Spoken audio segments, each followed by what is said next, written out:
நேற்றைக்கு கூட நீதிமன்றத்திலே ஒரு வழக்கு வந்தது. போக்குவரத்து கழகங்களிலே இன்றைக்கு வழித்தடங்களிலே பேருந்துகள் ஓடிக்கொண்டிருக்கின்றன. இதிலே மினி பேருந்துகளை தனியாருக்கு கொடுக்க வேண்டும். இப்போதும் மினி பேருந்துகள் ஓடுது.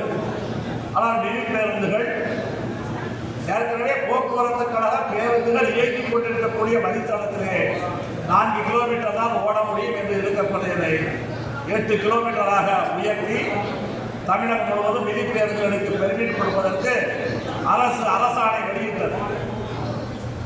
இந்த அரசாணைக்கு எதிராக CITU உயர்நீதிமன்றத்திலே வழக்கு தொடுத்தது. நேற்றைய தினம் உயர்நீதிமன்றம் அரசு போட்ட அரசாணை செல்லாது என்று கூறிவிட்டது. மே 1ஆம் தேதியிலிருந்து மினி பேருந்து என்று அரசாணை போட்டார்கள்.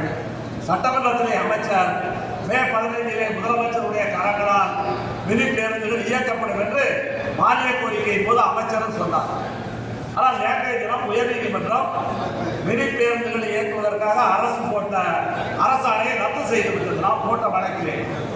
ஆனால் அவசரமாக அந்த அரசாணை தவறு என்று நீதிமன்றம் உத்தரவிட்ட காரணத்தினால் உடனடியாக மேலும் ஒரு ஜீவோ போட்டுங்க புதிதாக ஒரு அரசாணை போடப்பட்டிருக்கிறது.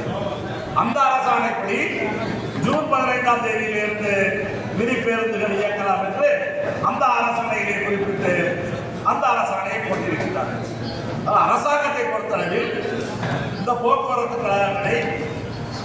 கழகங்களுடைய வழித்தடங்களை தனியார்மயமாக்குவதற்கான அனைத்து மறைமுகமான நடவடிக்கைகளையும் எடுத்து வருகின்றது.